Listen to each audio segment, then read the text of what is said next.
May I ask you a question? What? You're an Earth Moloch, yes? Why live on the sea when your kind sinks in water? I live on the sea because I'm an Earth Moloch. I'd be curious to hear more. Ifrid used to go on about how we should accept what we were born with. But one time he joked about the idea of a pirate who couldn't swim, and he laughed and laughed. I wanted to clobber him right then and there, but it wouldn't have changed the fact that I can't swim. I didn't want some predestined elemental affinity to control who I was. Instead, I underwent tough training to overcome it. Well, I guess that's one way to approach it. Did this training of yours bear any fruit? Well, as soon as I stepped into a river, a big flood brought down a landslide from the mountains and swallowed me up. Then, when I tried going into a lake, the seaweed suddenly multiplied and tangled around my body, nearly drowning me. And then finally, when I tried jumping into the ocean, a huge whirlpool formed with me at its very center. Huh. The Reaper's curse at play? As far as I'm concerned, my Earth affinity and my Reaper's curse aren't much different, in that they've both shackled me since I came into being. This is about pushing and challenging the constraints I was born with. So, did you eventually learn how to swim? Pretty much, yeah. As long as I never let go of my portable life preserver. Oh, huh.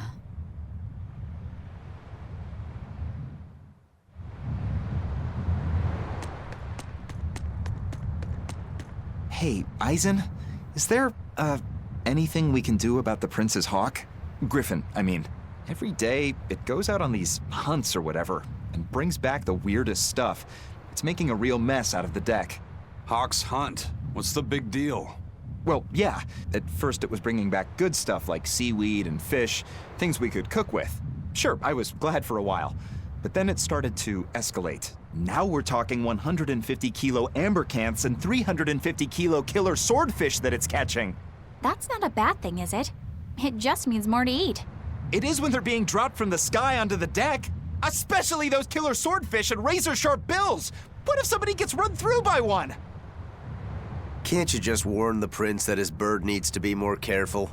Yeah, we could, but he looks so happy watching his hawk, I'd hate to spoil it for him. Yeah, the prince looks so happy whenever Griffin is flying free. He kept grinning and asking Grocky all nice-like if he wanted to fly some more. Grocky? That's what Kamawana kept calling Griffin. She says she came up with it by combining Griffin and Hawk. This is probably the first time in the prince's life that he's tasted any freedom. His whole life, he's only done what duty dictated of him. Letting Griffin fly was his first free act.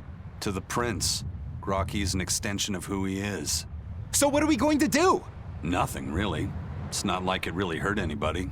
But it's punctured some major holes on the deck! I'm sure even the prince knows when to rein it in. Let him have a little fun. He deserves it. I don't know about all that. I'd say the prince is letting his newfound freedom get the better of him. Hey, I was just up on deck and it looks like Griffin's caught an elephant tuna this time.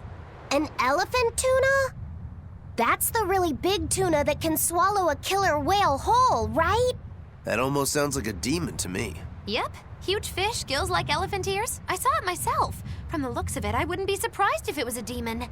It's crazy valuable. On a good day, it can fetch 20 million gold on the market. But there's something ominous about seeing it hovering in the air above the ship. 20 million gold? I take back everything I said. The prince and Griffin can do whatever they want. Did she say above the ship? Oh, hell. Benwick, we need to stop Prince Percival. Aye, aye, sir. Hey!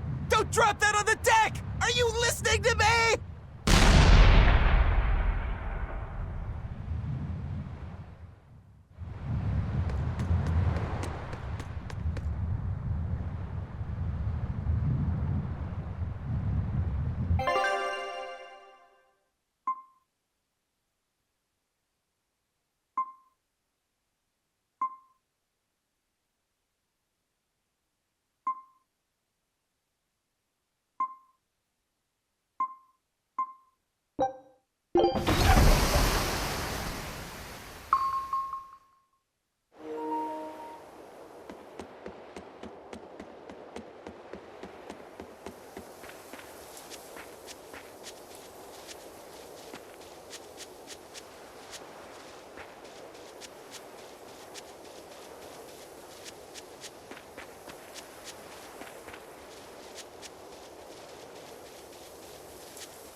show you the beauty of my spear work.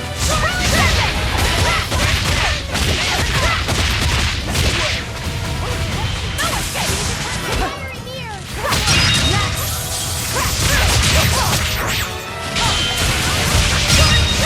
that all you got?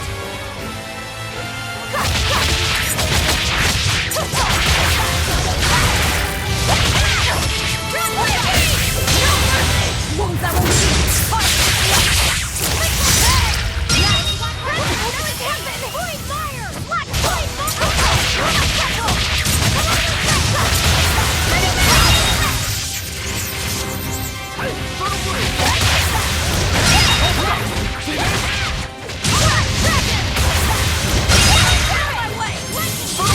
One down.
Here.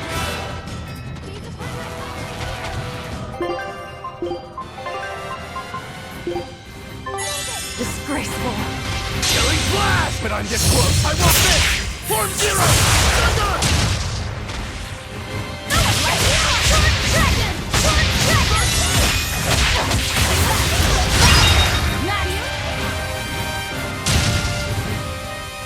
Dark and light!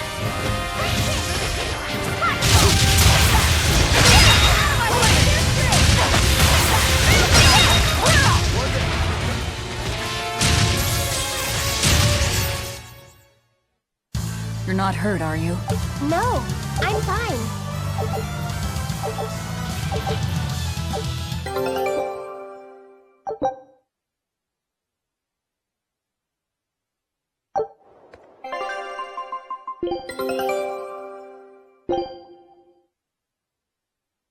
Scout ship settings.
The boss has given me a message for you. Says there's some sort of nasty demon running around in the Eldina Plains, to the east of Logris. She thought it might be the one you're looking for. Wasn't the Eastern Highway closed off from Logris? That was only temporary. It's back open now. If you follow the road, you'll reach Stonebury Village. There you'll find one of ours who actually saw the demon. You want to know more? That'd be a good place to start. Got it. Hey, that's the same direction I sensed Give Tabitha our thanks.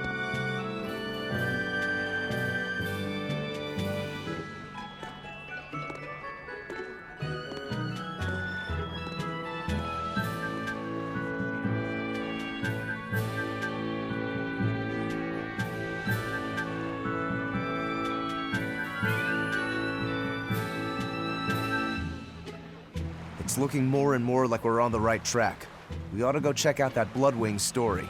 Then let's start by going to Stonebury. Hey, Eisen, did I say something wrong back there? No.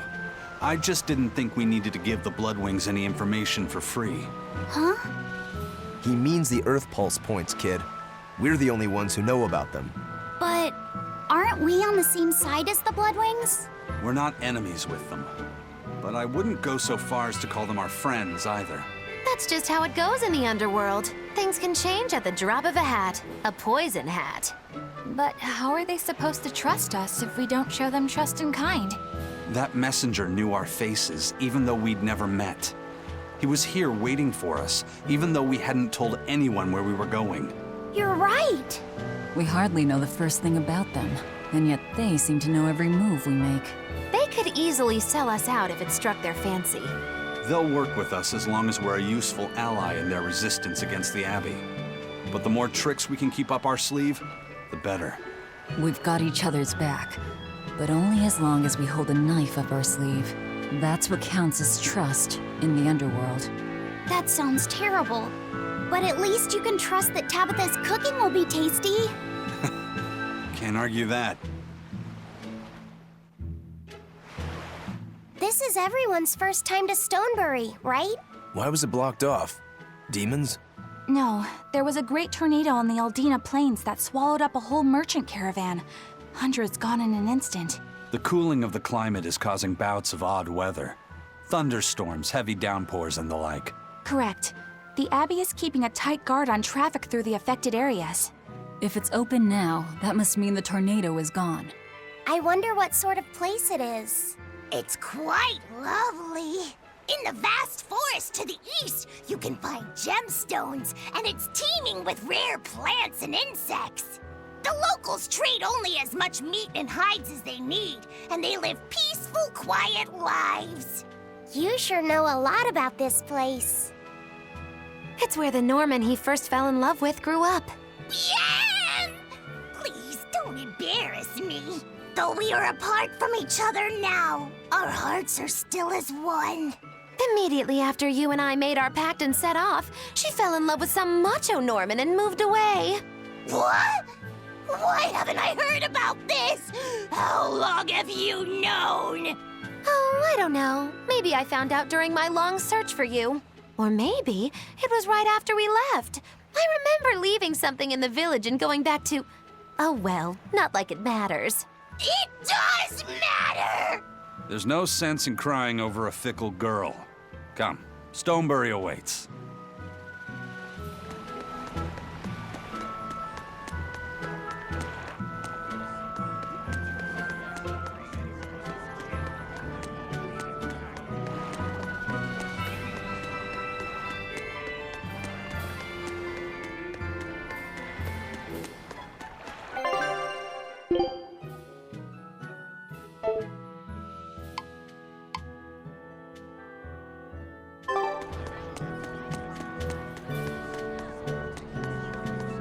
The Eastern Plain is finally open for travel. I hear that the people of Stonebury are alive and well. My husband and I can breathe a sigh of relief.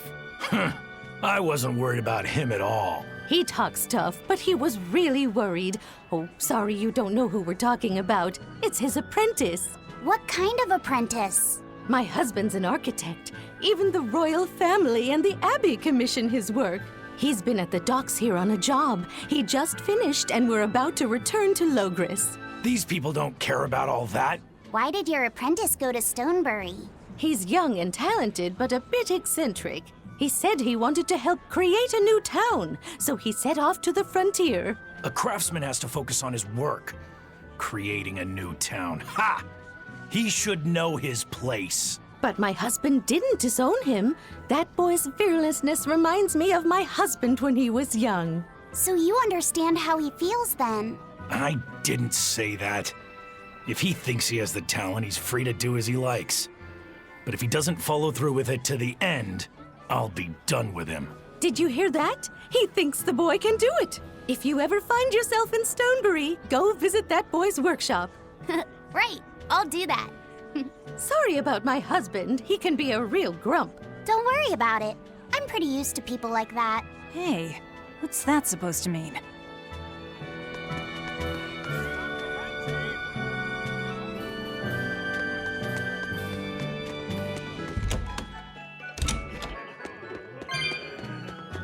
I'm so happy things have been peaceful around the capital. I can come to the harbor to shop without fear. I heard that those demons that made a mess of the palace have been wrecking towns all over, though. But Shepherd Artorius and the fine folks at the Abbey are on the job. I bet those demons are quaking in their britches. Let's hope that's the case. Of course it is. Lord Artorius is incredible. The demons have been mostly cleared from the area around the capital. Your love for the Abbey and the Shepherd are great and all, but I'd keep it down. If you keep poking around the bushes, you might catch yourself a snake. A snake? There's a rage-crazed girl out there who hates the Abbey. She's a real viper, that one. She sounds awful. That's what I hear. Who are you calling a viper?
Finish this now. Armor crusher! Is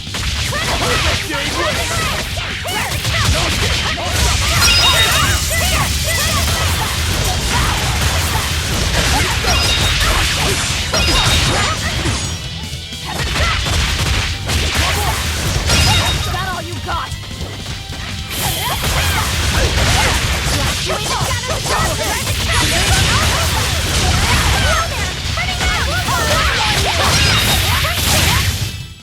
Did you see that? I beat it!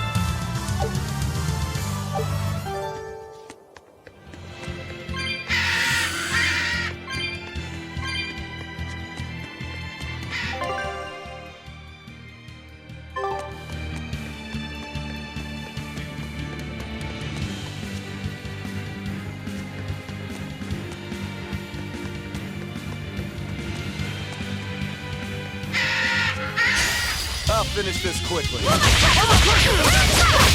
mercy! Wounds I won't see! Out of my way!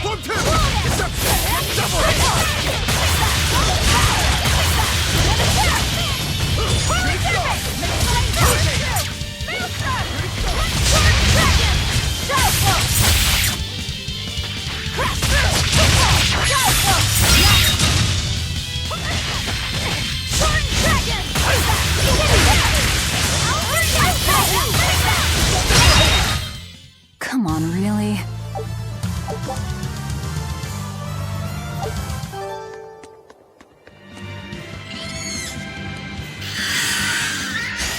I'll finish this quickly.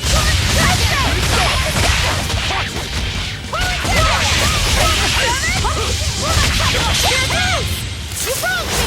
Here's your justice! Fight in order!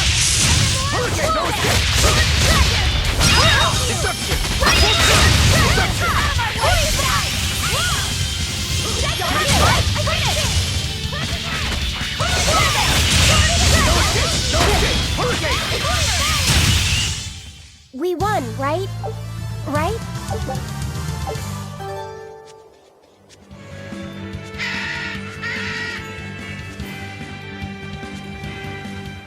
I think I've finally gotten used to it. Used to what? Your powers. I think I finally got a handle on them in a way that feels right. That's good. Hopefully you won't faint anymore. Yeah, and I'll keep learning too. I hope we can make this work out. Yeah, definitely. Fingers crossed. What's wrong? Nothing. Hey! When you and Eleanor made your pact together, she gave you a true name, right? Was it a good one? True name? What's that? It's a special name in the ancient tongue given to a Moloch as a necessary step in forming a pact with a human. I gave Bienfu the name Fushi Cass. It means thing. That's pretty messed up. It's just my own little way of showing affection. So what kind of name did you get, Laphicet? What's the matter? She didn't give you a really weird name like Magulu gave Bienfu, did she? If you're not happy with it, I can talk to Eleanor about it later. So go on and tell me. I'm fine with it. And I can't tell you anyway. Well, you don't have to get so worked up about it. A true name is not something a Moloch just casually divulges to others. They carry a special meaning to us. Speaking it to anyone other than our Pact Keeper carries a special meaning. Between comrades, it means we trust them with our lives. In other cases, it's Practically a confession of love! You could have said something sooner, you know. Laphicet's at a delicate age. You should be more careful in the future. Oh, really? It's just another way of showing affection.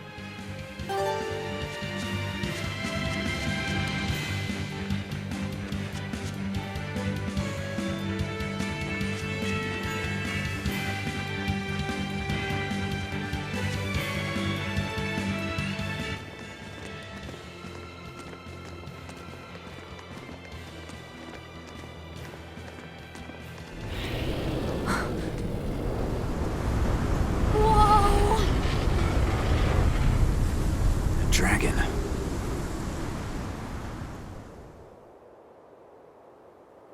That's gotta be the demon Tabitha wanted us to know about.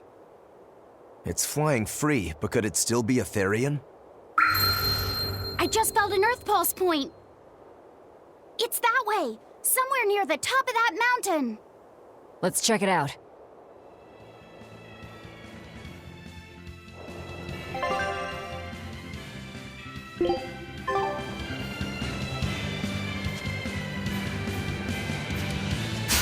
I'll finish this now.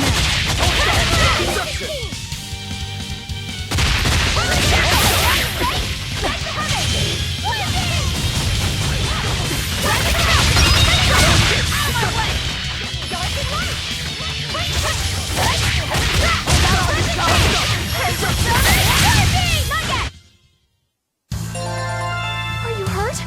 Can you stand? Yeah.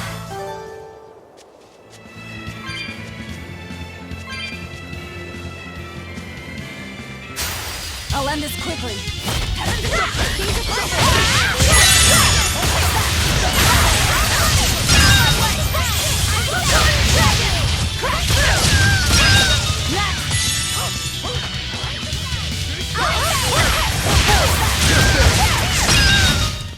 Come on, really?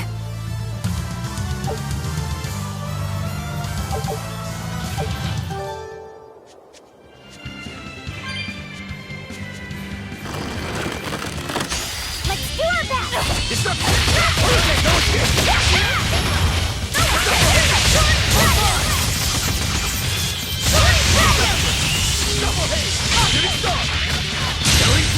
But I'm this close, I won't miss!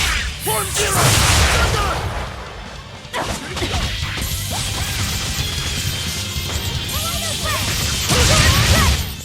We won, right? Right?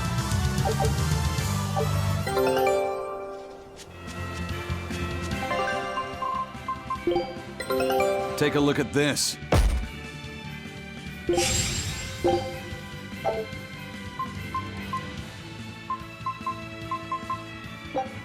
Scout ship setting sail. You'll be rust on my blade!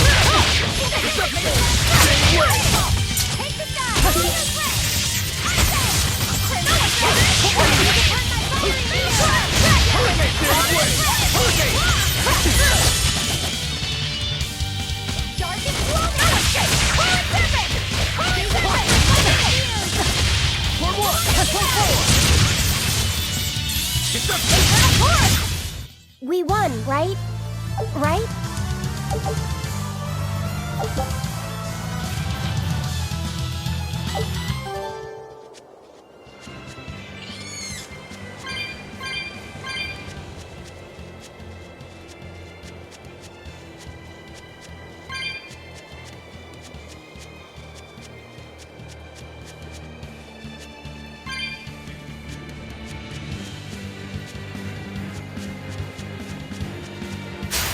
Let's do our best!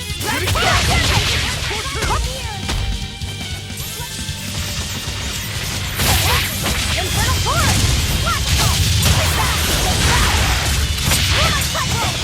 No mercy! You thought I'd stop there? Annihilating?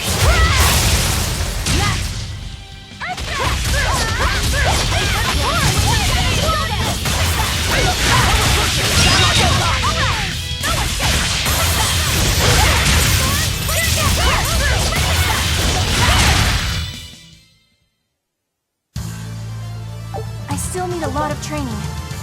Is training hard?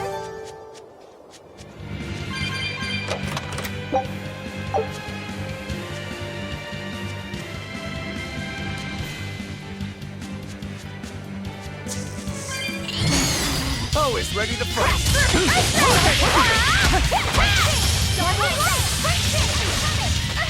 Cerberus wave! Infernal Torch!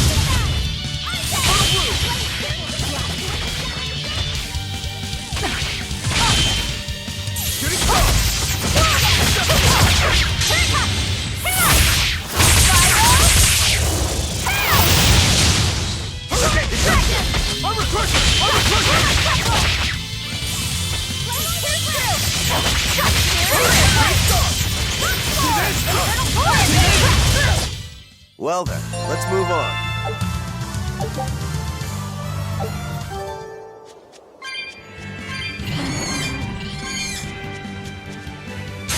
Here I come! Gaze of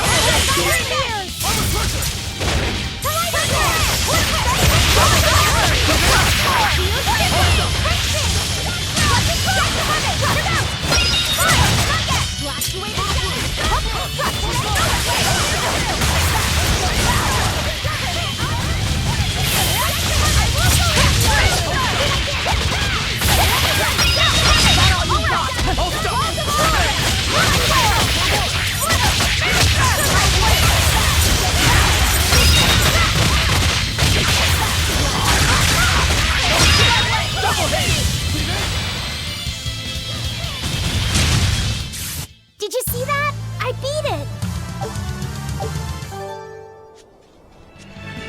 Don't get overconfident. Holy fire! Gaze of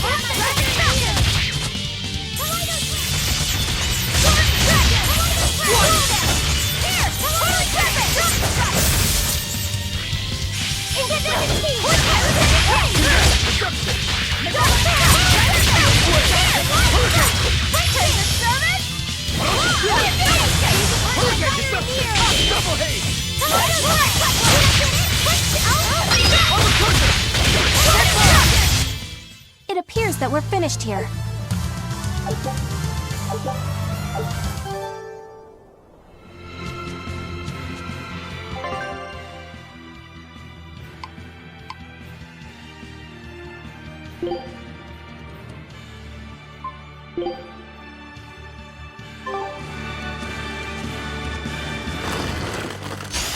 Let's do our best!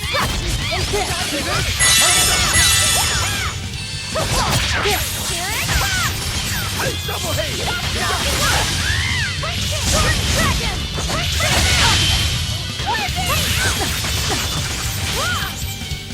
Infernal Torch! Infernal Torch!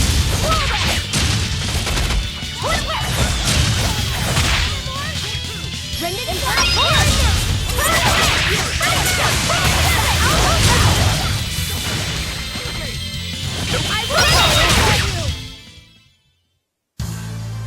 Your style is really unique.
Finish this now. Pusher! Killing flash! But I'm this close, I won't miss! Form zero! One down. Not even worth my time.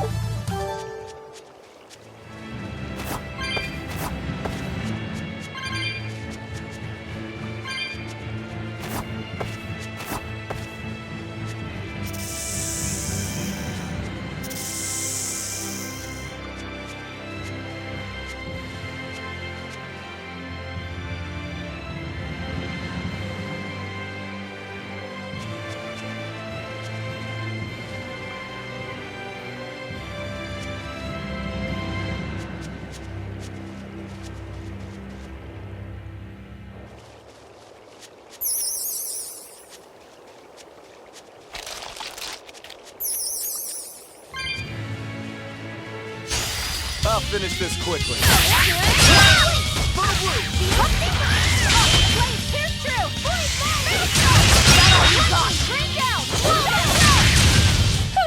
It's over, right?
I'll finish this quickly.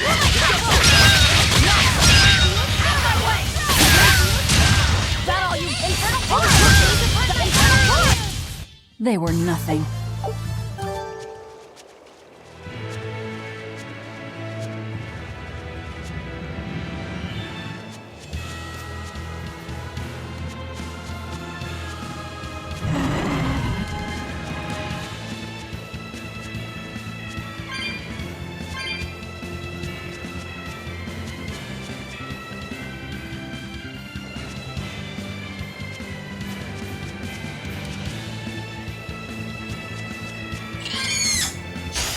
better be ready.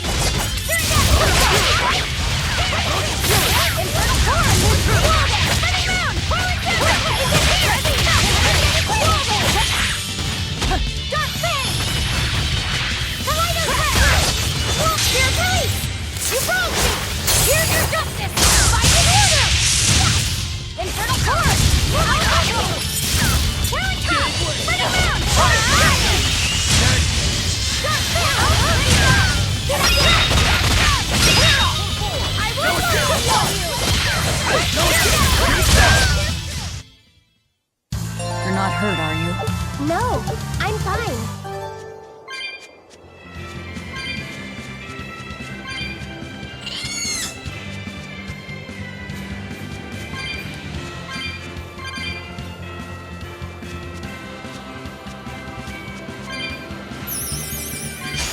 Always be on guard.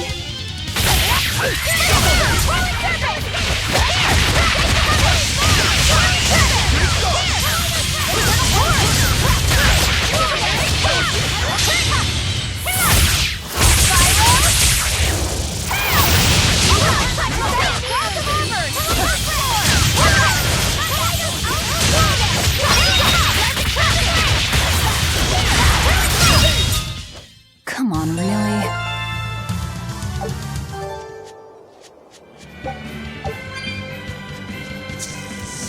On to battle! Double haste!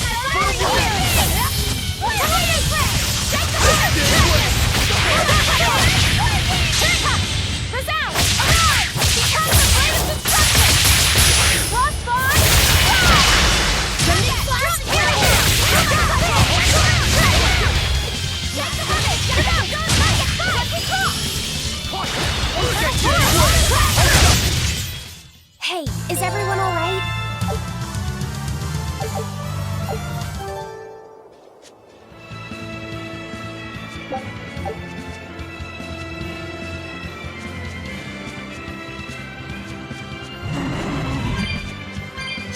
I challenge you. Rising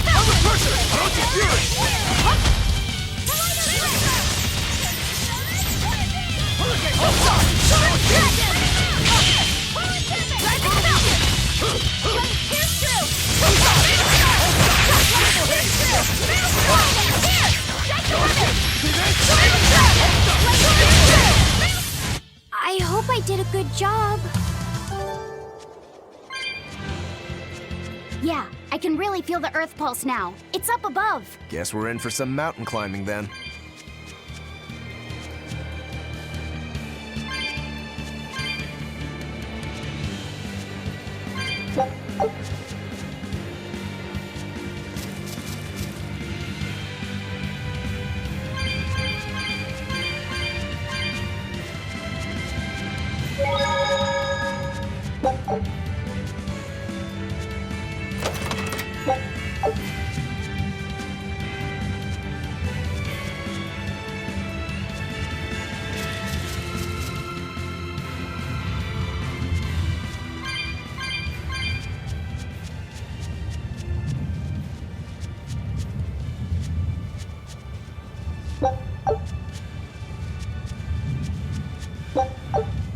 I can't wait to take a good look around.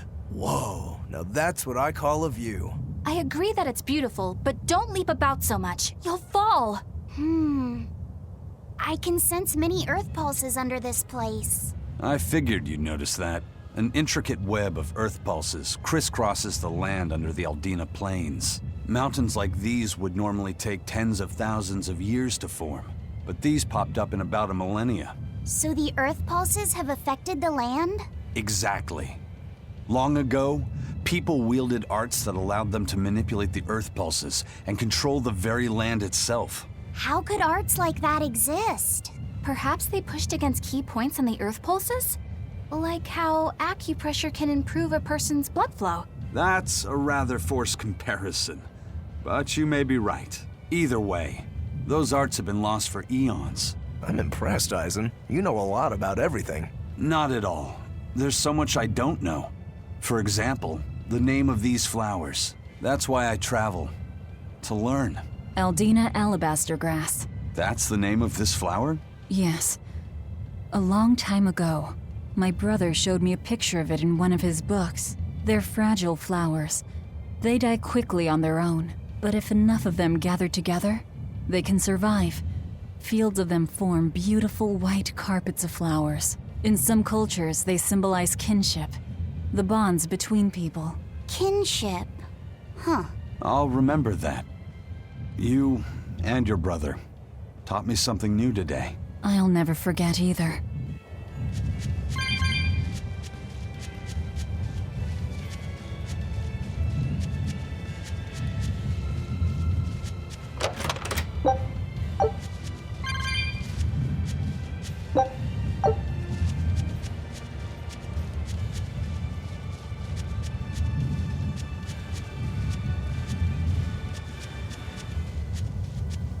Here! This is the Earth Pulse point I've been feeling! No Therian and no barrier. I must have gotten it wrong again. I wouldn't be so sure of that. That dragon could well have broken its barrier. Or it might have been too powerful for the Abbey to subdue. You could be right. After all, dragons make for the strongest demons. The problem is, we don't know if it's a Therian or not. Yeah. Let's stick with the plan and head to Stonebury to gather more information. Am I the only one here who thinks the real problem is how we're supposed to fight a frickin' dragon?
Let's do our best!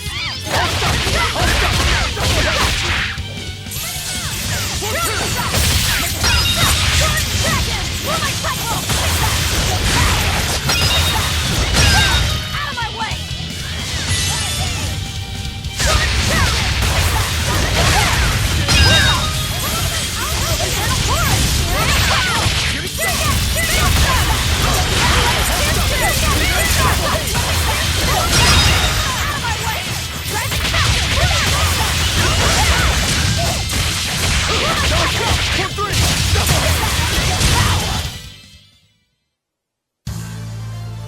I still need a lot of training.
Dark despair, kindle a beacon of hope!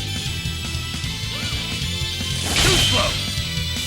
Dark despair, kindle a beacon of hope! Wait, here's through! He's not blinded! Fiery mirrors! Go two!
Scout.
Alright, if I were a Bloodwing, where would I be? We'll start at the inn.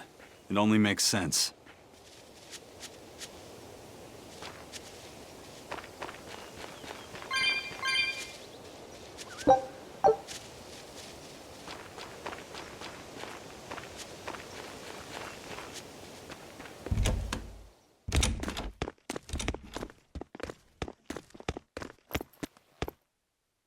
Savid. Well, hello, sailor.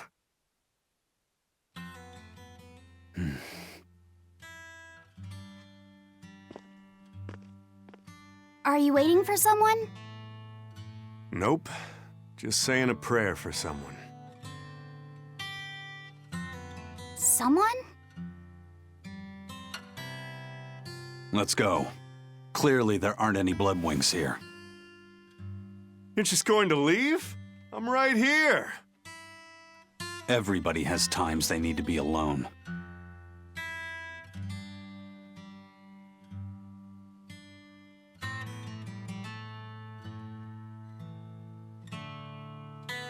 Fee. Right. Coming.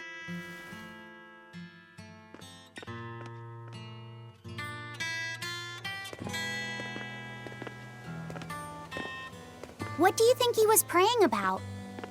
Well, for one thing, he was drinking a bottle of Thorny Forest. Oh my. The drink you share with your special someone when you're going to be married for life! How romantic! But getting your hands on that stuff is no small feat. I can only hope I'll get a chance to taste it someday. That must have had an important meaning for Savid. That's why you left him alone. Don't read too much into it. You're Velvet, right? Huh, you must be the one who's seen the demon we're after. We saw a big snake-looking dragon fly over on the way here. Is that what you saw too? Yes, that's the one. It nests at the top of the mountain in Aldina Plains. We went to look ourselves. No dragon. It only returns to its nest on rainy days. Rainy days, you say?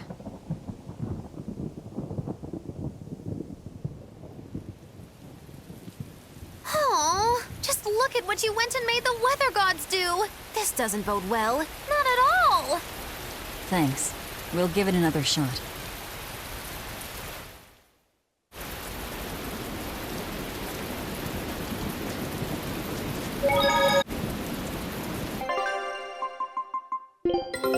Take a...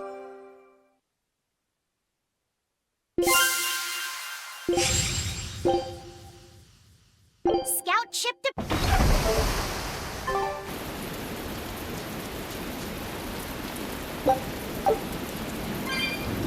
Yay! I found so many blueberries! What are you gonna do with all those? Make jam? I'm going to feed them to my chickens. That way they'll lay eggs with purple yolks. What? You know that won't work, right? It sure will. The color of yolks change depending on what a hen eats. My grandma taught me that. Actually, we always feed our chickens corn. Is that why their yolks are yellow? What are you gonna do with purple eggs anyway? Tourists are coming from the capital again, right? I bet they've never seen purple eggs, so I figure I could sell them for a lot. Maybe I can even make our village famous! You've thought this out. But will they really sell? You know what they'd make, right? Purple fried eggs, purple omelets, purple egg fried rice. Ooh. Hey, would you want to eat a purple omelet? Strange things sell, right? You don't have to be so mean just because you can't think of a better idea. Oh, sorry. Here, let me help you. Fine. Go catch a whole barrel full of jewel beetles. If we feed them to my chickens, we'll get eggs with yolks like shining jewels. I really wouldn't want to be your chickens, but... okay. What a carefree village. But you know, this is what really makes humanity amazing to me. Attempting the impossible. Reaching for the stars, just as a matter of course. Aye. Though we may stumble countless times on our way, we can achieve anything we put our minds to. Attempting the impossible, huh? That's all well and good, but there are some lines that should never be crossed. Purple eggs. Ugh.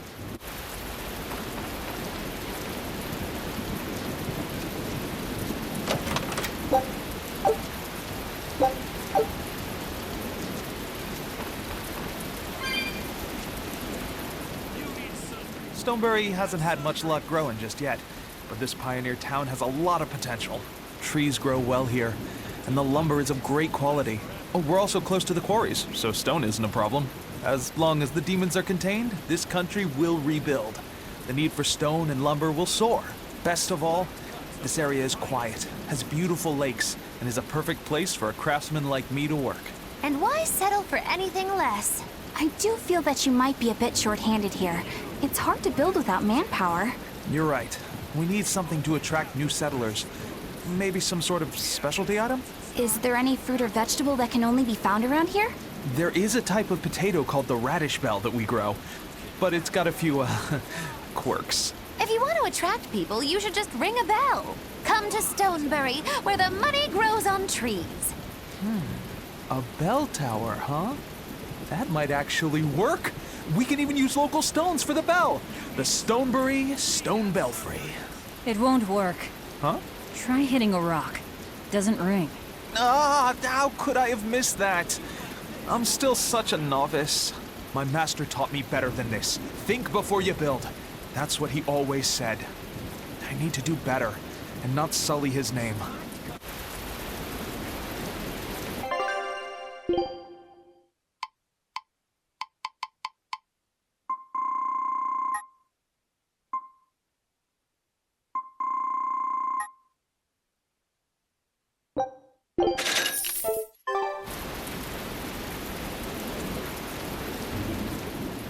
I was on my way home from a trip to Logres, crossing the Aldina Plains, when I saw it. Rain was pouring as if from buckets, and the wind was so strong I could hardly stay on my feet. From the vast darkness of the sky, a monster of tremendous size descended, like the essence of the storm itself. A huge flying demon? At that moment, a group of exorcists leapt out from their hiding spots and began to battle the demon beast. But it met their swords with its fearsome horns, and a swipe of its tail threw the noble exorcist's back. Horns? And a tail? Where did the demon go? I couldn't tell you. I was so frightened, I ran away and never looked back. I hope the Abbey can get rid of it, but the beast took out 3 exorcists with a single blow. Come to think of it, another person was there too. He faced the demon and told it to stop. Zavid. If you're going to the Aldina Plains, you'd better be careful.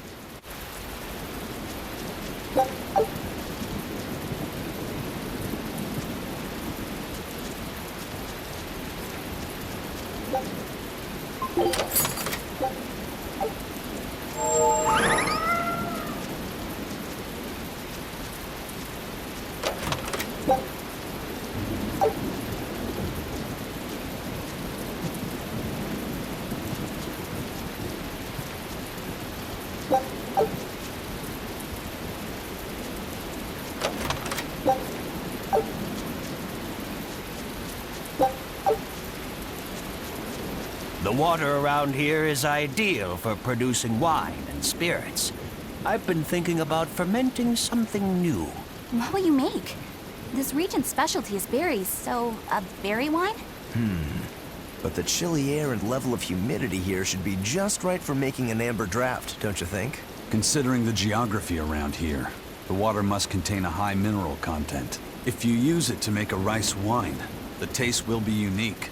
I've considered all those options, but I must create something that can surpass my greatest rival, Sleeping Princess. But that's nearly impossible to make. Exactly. Not an easy task, to say the least. Sleeping Princess is made by filling an emerald cask with water from an enchanted mountain spring and sitting it in direct sunlight for 7 years. The water's magic causes it to change color each year. When it reaches the same deep green hue of the cask, it's ready. Solar fermenting, huh? It won't be easy to surpass a marvel of the winemaking world like Sleeping Princess. True, but I've finally found it. The ultimate stone. A gemstone? Will you make a cask from it? That would just make it an imitation. No. What I found can only be called a natural rock filter. You're filtering wine with a rock? Deep in the heart of these mountains, I found a stone that absorbs liquids. I tried using it to filter a berry wine. The taste of it was unbelievably crisp and bright. It preserved the luscious richness of the berries while adding a clarity that left me breathless. I call it Pure Land wine. There is no better. May I have a taste? My apologies, but it took me 10 years to make a single thimbleful. I drank that thimbleful for my tasting. It'll be about 50 years before I can make a decent batch. I doubt I'll see a full bottle in my lifetime. 50 years, huh? Meet you back here, then? I've never been so glad not to be human. Raspberries, strawberries, blueberries. They all grow in abundance around Stonebury. We even have a fairy tale about it. One day the ground was covered with so many fallen berries, they all became stones. Stoneberries. Is that how the town got its name? The spelling has changed some, but yes. Berries are an important part of this village. We harvest local berries to make jams, pastries, gels, and all sorts of sweets. Berry-flavored gels! I've never had one. We've exported our jam and fruit for a while now, but our raspberry gels are still being perfected. Aw, rats. Are the vegetables growing in that field special too? I don't think I've ever seen anything like them before. You've got sharp eyes. But that's right. They're a rare species of wild potato. They're red and they're called radish bells. We discovered them in the mountains nearby. Sadly, the potatoes are actually highly poisonous. Really? They look so good. They do. but the skin and the sprouts are toxic. If you aren't careful when removing them, it's Poisonville for you. Deadly poison aside, they're sweet, fluffy, and go great with butter. And when they're fried nice and crispy, they're the best. So just skin them and sell them. What's the problem? Yes, we've thought of that, but the way they are now, you have to peel off quite a bit before you get to the edible part. Peel one as big as your fist, and all you get for your trouble is a bit of meat the size of an egg yolk. That's why we're selectively breeding them. One day, they'll have only a thin layer of poisonous skin. Why not breed them to get rid of the poison altogether? With no poison, bugs will eat them, and they'll be more vulnerable to cold and heat. With potatoes, as with people, getting rid of everything harmful isn't always for the best.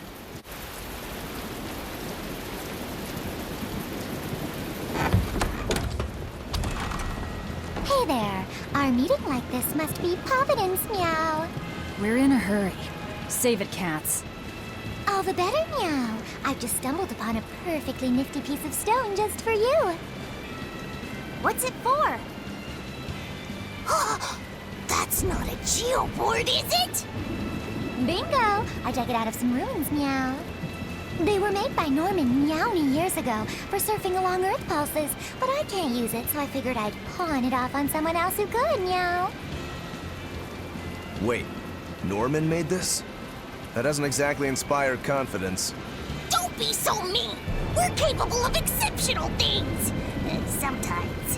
When a Norman speaks their own name, the board springs to life and whisks its masters away at top speed. They'll even plow right through weak demons. You can say it's our masterwork, even if we sorta stumbled on it by accident. Huh. Well, then I apologize. So we can ride this as long as we have Bienfu with us, right? Well, kind of. Do you have to use your true name to activate it? Not my true name, no. My Norman name. Wouldn't that just be Bienfu? No. Norman have a separate name that goes something like Norman so-and-so. It's almost more a title than a name. Often the name has something to do with what they're good at. Something like attack, or chain, or aqua. Right. You could say names like Bienfu and Grimoire are more like stage names. I actually don't know Bienfu's Norman name, but I can't wait to find out. What is your name, Bienfu? Come on, out with it. We're in a hurry. Norman Brave. Whoa, look at that! Wait, Bienfu. Your Norman name is Brave? That is so deliciously absurd! Why do you think I've never told you before, At least the board works, meow. And if we get on this board, it'll move us around? Well, about that. The board propels itself by pushing against Earth pulse flows. To do that, the board needs information on the flows. But this one here's a completely blank slate, meow. First, you need to find the geotrees in each area. They serve as a conduit between the surface land and the Earth pulses, meow. Once you've actually located a geotree, you can record that area's Earth pulse data into your geoboard, meow. Got it. This area's geotree is right over there, meow. All right then. So long as we find more geotrees, we'll be able to use the geoboard to travel much more quickly.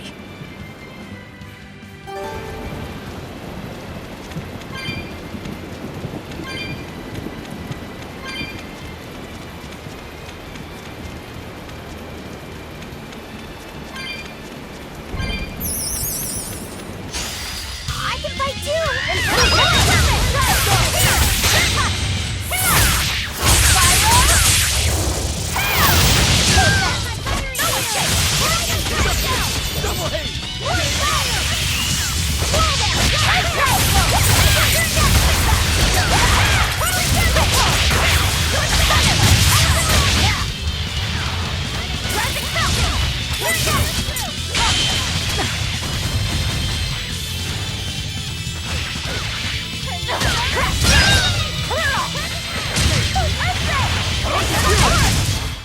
I had no problems here.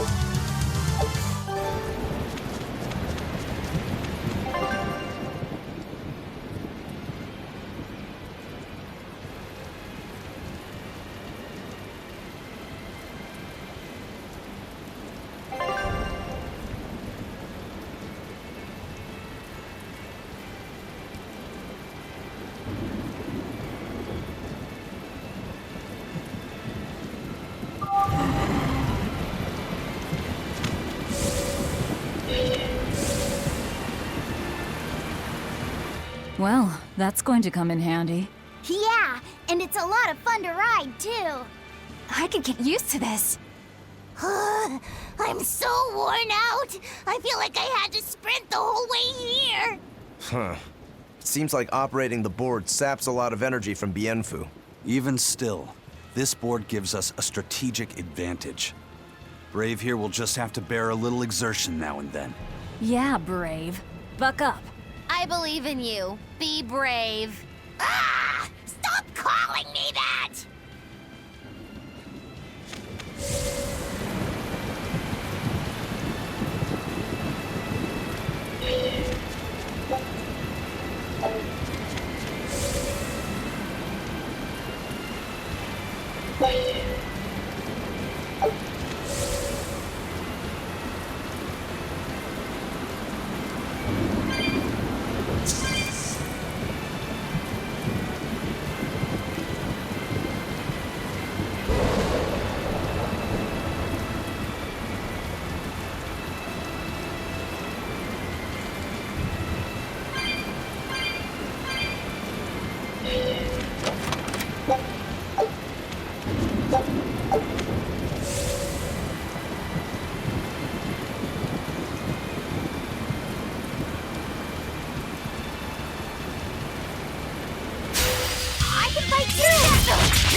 Victory is ours.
hurt, are you?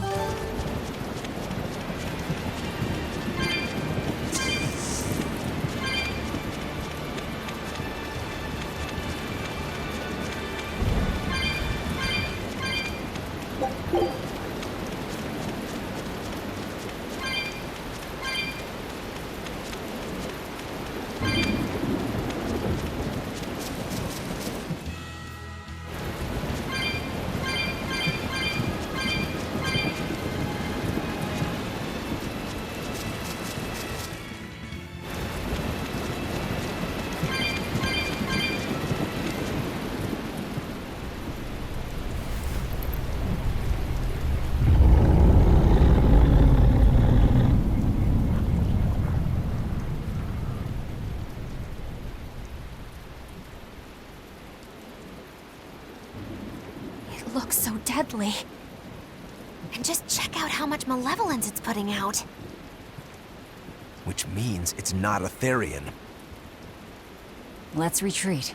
We've got no reason to pick a fight with something we can't handle. I do. Oh, you're up for it? What? What are you doing? She's right. Fighting this creature is a good way to end up dead. Oh, sorry.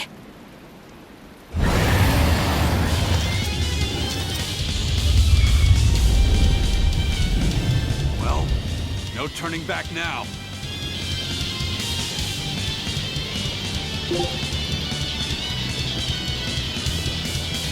Damn it, this wasn't part of the plan. Yeah, but training like this doesn't come around every day. Be on your guard. One wrong move and you're done for. I know. That's the fun part.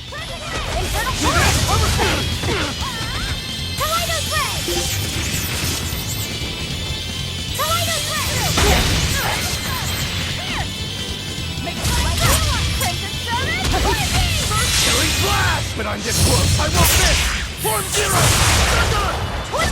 Stay away!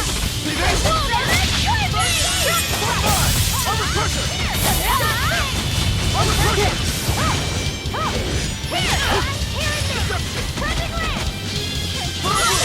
Armor crusher!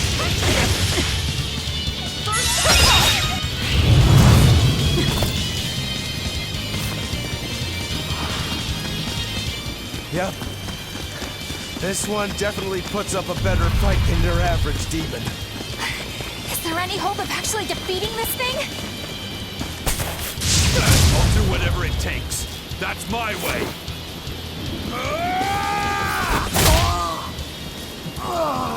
Sabine! Yeah. I see you're out for blood, as usual. You knew, didn't you, Eisen?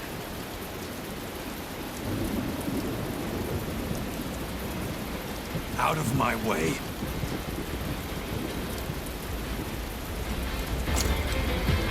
What? Are you protecting the dragon? She's not a dragon! Huh? Back off, or I'll make you back off.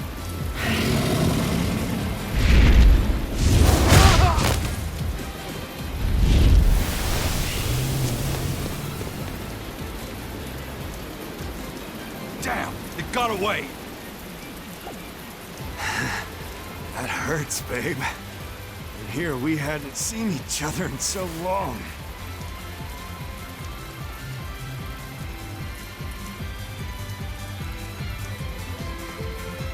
Hold it. Is that dragon someone you knew? I told you, she's not a dragon.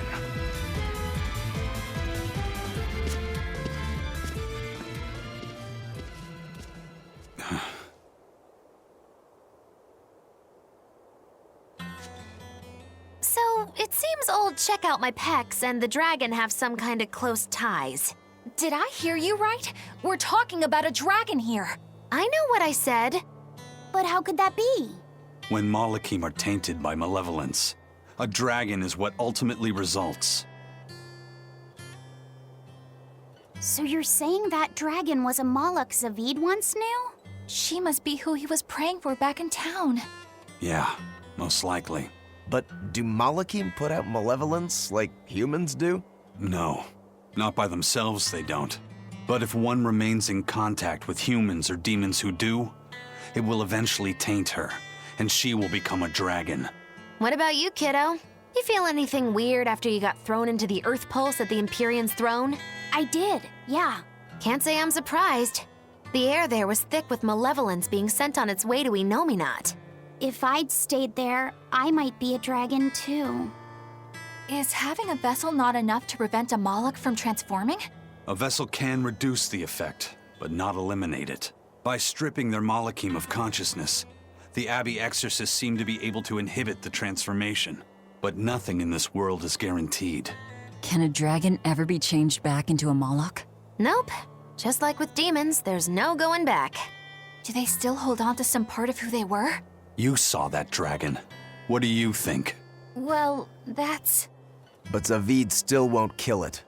Must be his creed at work. Eisen, listen. Whatever business you and Zavid have with that dragon, I don't care. Do what you have to. But I won't tolerate you getting the rest of us involved in it again. Do I make myself clear? You've got it. Good. Now, let's get back to the Therian hunt. We'll regroup in Titania.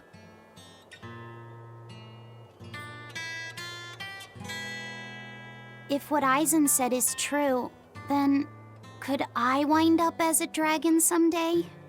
Or Eisen too? I don't know.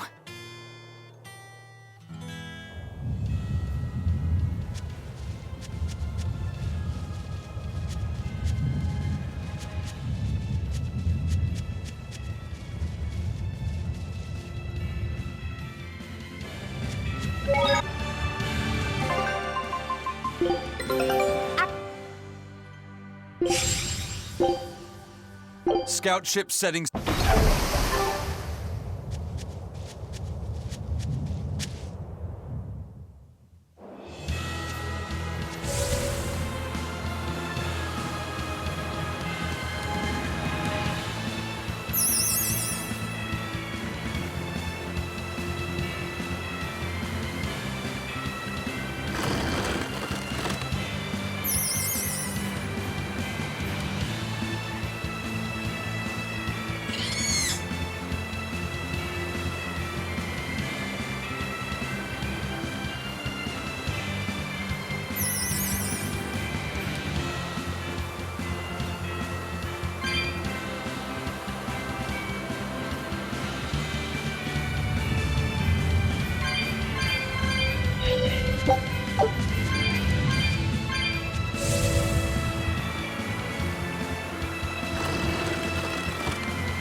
Are we ready for this?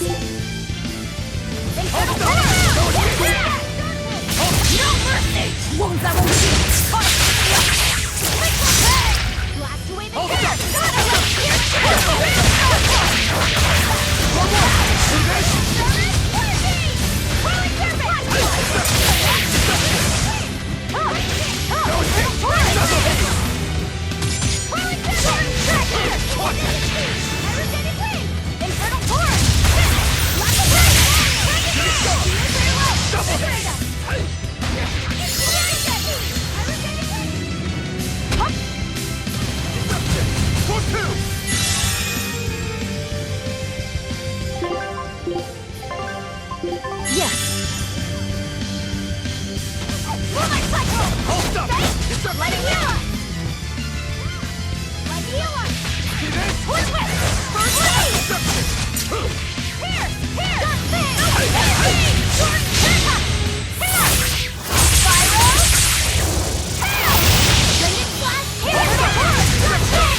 here.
Always ready to fight.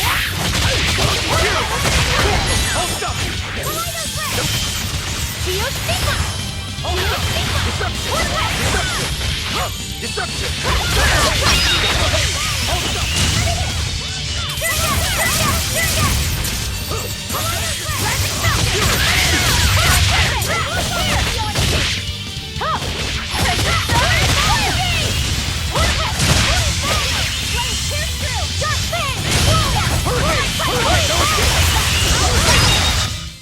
I'll cut down anyone in my way!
that all you got?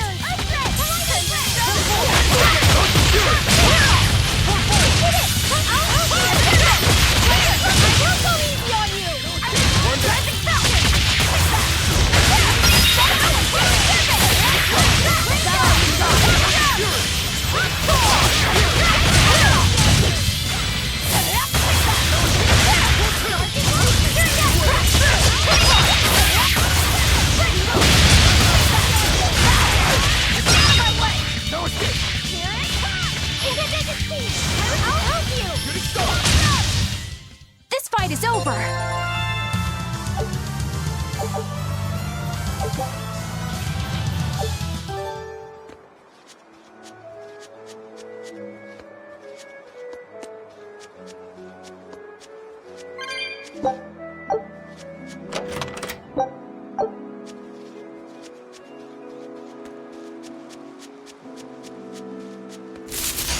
You'll be rust on my blade.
What's that?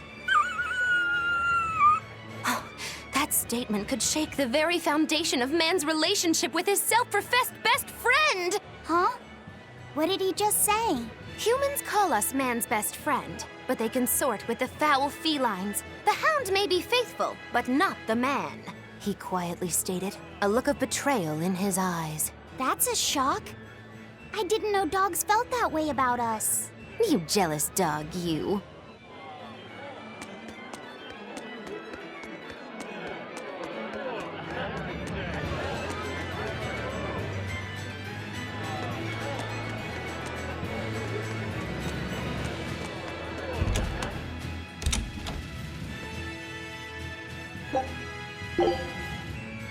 Velvet! Let me in this instant! You can't come in. And if you do, I'll eat you. It's not just your room, you know. You took an oath to obey my every command if you lost our fight. And I'm commanding you to wait just a little longer.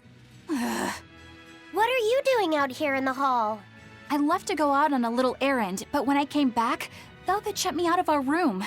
I've been standing here for over half an hour, but she seems no closer to letting me in.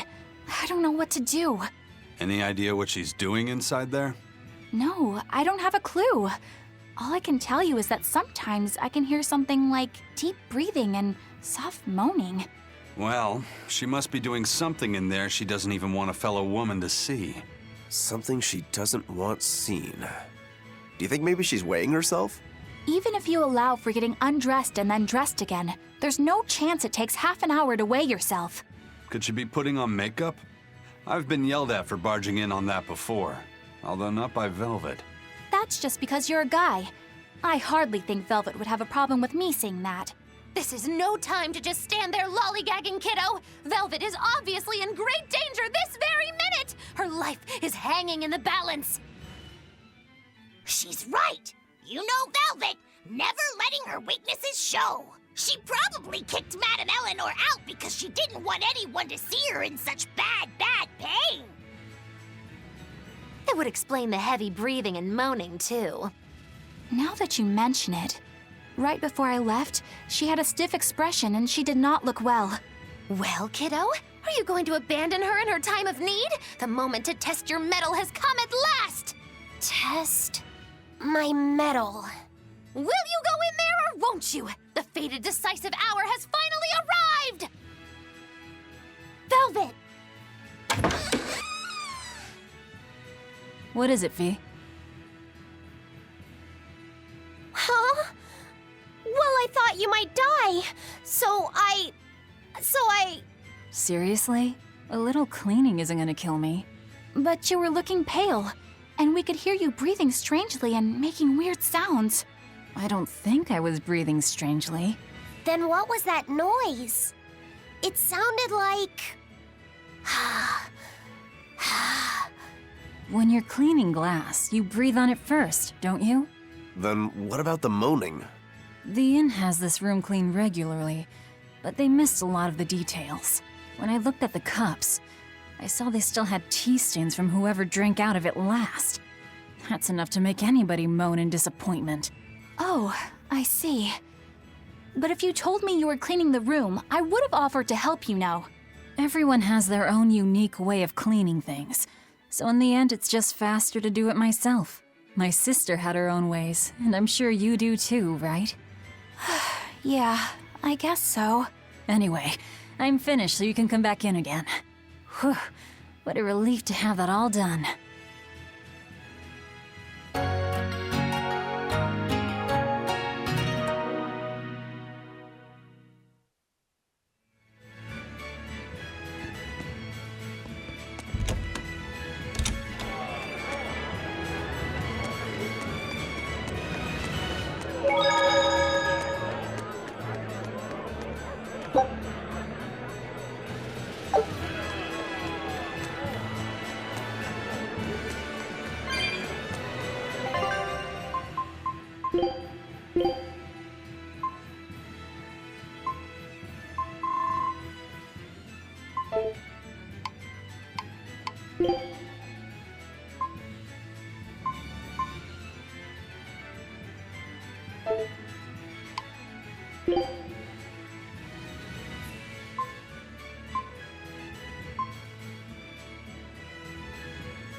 Yeah, seriously.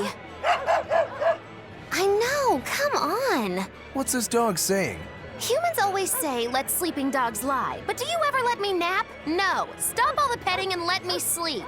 I mean, come on. Practice what you preach. That's what I always say. You humans are all bark and no bite. As you can see, she has a lot of criticism for the systematic injustices practiced by a hypocritical and tyrannical human society. That is one astute doggy.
Turtles, keeping tight circles.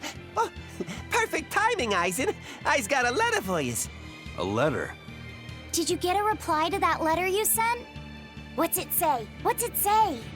I know everything that you've done. Repent for your horrendous deeds, you monster. What did you do, Eisen? No idea. There's no sender written on here either. Who would write something so awful? Who cares? If I gave a damn about other people's feelings, I wouldn't be a pirate. I suppose that's true. Forget about it. What's the status of the other stuff? The Palmier made it just fine. But we've run into some troubles finding the Nordals. My deepest apologies. What are Nordals? Nordals used to be given out by Empyrean temples. If you collect a set of 4, you find happiness. Oh, so they said. Nowadays, there's only 4 left. Red, blue, green, and black. Even worse, nobody hardly knows nothing about them. Dolls of the Empyreans. Do you think they're like that one we saw of Aminoch in that shop in Isolt? Kind of. But these are less gloomy looking and more, how can I describe it? Something like a quiet radiance? A quiet radiance. That's perfect! I think I get it. I'd never have pegged you as a collector of religious claptrap, Eisen. Think they'll help keep the Reaper away? Probably not. But in the off chance they actually work, they'll keep her safe. Her? Hey, that letter Eisen sent off earlier was addressed to a woman, wasn't it? Our little Laffy set is growing up. No, I wasn't implying she was his girlfriend. Her writing just seemed more mature, and...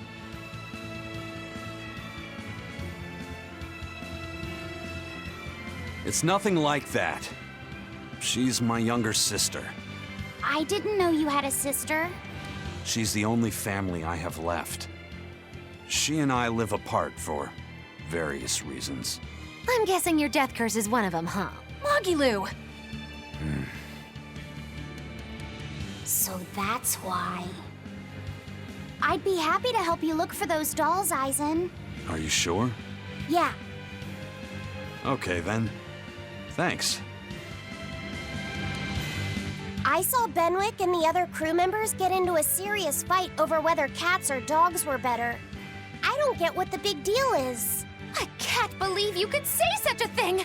No conflict is more perilous than the one that has dogged mankind since the dawn of civilization! In the shadow of every war are the battles of dog lovers and cat lovers. Between each side lies a divide, maybe not all that deep, but unbridgeable all the same. I'd say we're lucky that the squabble you saw didn't escalate into anything more serious. I had no idea it was such a big deal. So what side do all of you fall on? I am, without a doubt, a cat person. Cats and witches have a long history together. Personally, I prefer dogs because they can cohabit with humans while following rules. But I like cats too, because they're cute. What about you, Rokuro? Shigure liked cats, so I don't. But I like dogs even less, always wagging their tails for their masters. I feel the same way. Dogs will trade anything for food. Learning tricks, wagging their tails, getting friendly, and in time, even forgetting to howl. I think that's too cynical. Dogs make efforts to please humans so that we can live together. They're friendly and compassionate creatures. Then does that make you a cat person, Aizen? Actually, I like squirrels best. When I lived with my sister, the nearby forest had lots of nice, fluffy squirrels that would let me pet them. This isn't about squirrels. It's about cats and dogs. You have to pick a side. If I had to choose, yeah, it'd be cats. There's something lovable about the way they act, especially when you spoil them. Reminds me a lot of my sister. What about you, Velvet? Cats or dogs? Dogs. They don't betray you. You always have to be so serious, don't you? So Velvet and Eleanor like dogs, while Magilou and Aizen prefer cats. And Rokuro doesn't care for either one. That makes you our tiebreaker, kiddo. The fate of this showdown is in your hands. It is? Now that you're no longer the Abbey's dog, perhaps you're thinking of being one for Velvet's column? What has that got to do with anything? We're just talking about which animal we like. If you're getting so angry over this, he's going to have no choice but to pick dogs. I just told you. No more fighting! This is clearly getting out of hand, so why don't you all agree that you're Bienfu people and make up already? And what makes you special enough to have Bienfu people? Because I can be loyal like a dog, but also do my own thing like a cat. If you pick me, everybody wins. I don't think it works that way.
I guess a dragon was a bit much to take on, even for the Reaper. You should get some rest. We all should. I'll just get the crew started on readying the ship for our next departure. All right, you go do that. Laphicet, you should get some rest too. I'm fine. It's more important that I focus on finding an actual Therian this time. I'm going to take another try at sensing the Earth Pulse points.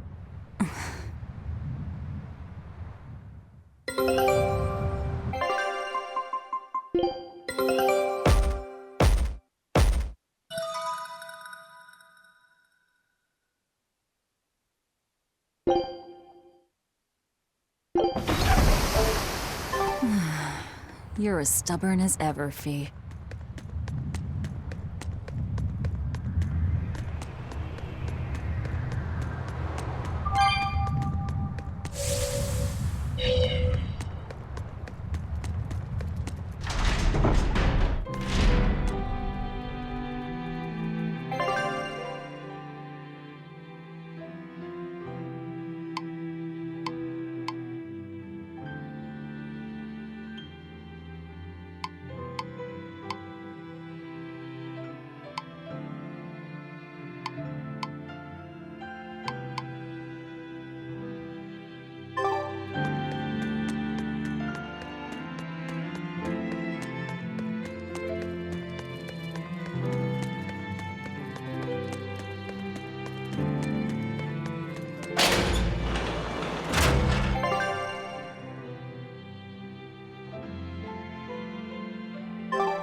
It's all thanks to you that construction of our hideout is proceeding so smoothly. About that retractable ventilation shutter. Please, let me make a new one. What? Why? We already installed it, and it works just fine. It's the hinges. When they move, it makes this unbearable squeak. I can hear it every time the wind blows. Oh, come on, that's nothing. Besides, anything we install is going to rust up once the sea breeze gets to it. More importantly, I'd love it if you made us a nice big pot and a frying pan, too. Not happening. I can't focus with that incessant squeaking. I can't work under these conditions. Fine. You can make a new shutter. But make us a pot and pan while you're at it. Can I also fix that autonomous hunter-killer anti-personnel spinning blade engine I made the other day? That too? But you said you were satisfied with how it turned out. I was at first, but when I thought about it, I realized I forgot to install an off switch. So, can I fix it? God, yes! Fix it before it kills us all! Great. Okay. Shutter first, then... Spinning death machine first!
Did you ever figure out if that bug was a stag or a rhinoceros beetle? Actually, I still haven't really looked into it. Why not? Weren't Rokuro and Aizen pretty curious to find out too? They're why I haven't. They both have really strong opinions, and they both make a believable argument. And if I determined it was a new kind of beetle entirely, my decision would change the very course of their fates. Their fates? I think you're exaggerating things. Hey, what are you guys talking about? We're still hashing out what that Rhinostagros really is. Kiddo here's holding off on his final decision because he's worried about how you'll take it. You're both adults. Can't one of you just give in so we can move on? It's a rhinoceros beetle. I'm not backing down on that. No, it's a stag beetle. Why not just take off the pointy bits? Then we can all agree it's just a plain old beetle. Simple. Sounds good to me. Don't even joke about that. If you took away my swords, I wouldn't have anything left. Same thing goes for a stag beetle and its pincers. And taking away a rhinoceros beetle's horns is disrespectful to its way of life, and to even suggest it is just plain wrong. No, if we're going to argue it out over this, we need to exhaust every possible angle before coming to a conclusion. It's the right thing to do. Madam Eleanor! Here's that field guide to rare insects of Midgand you wanted me to get you. Thanks, Bienfu. Surely this book will have something about that bug. Yeah, here it is. This beetle's real name is... Argonathocrassus, the thick-jaw beetle. It's named for its jaws? That must make it a stag... It's a drone beetle. The field guide says it's a really rare variety, too. I guess that's that. No, you're wrong. It's a brand new species. I call it the Laphicet Rhinostagros. That's my decision, and I'm not backing down.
Don't push yourself too hard now, Laphicet.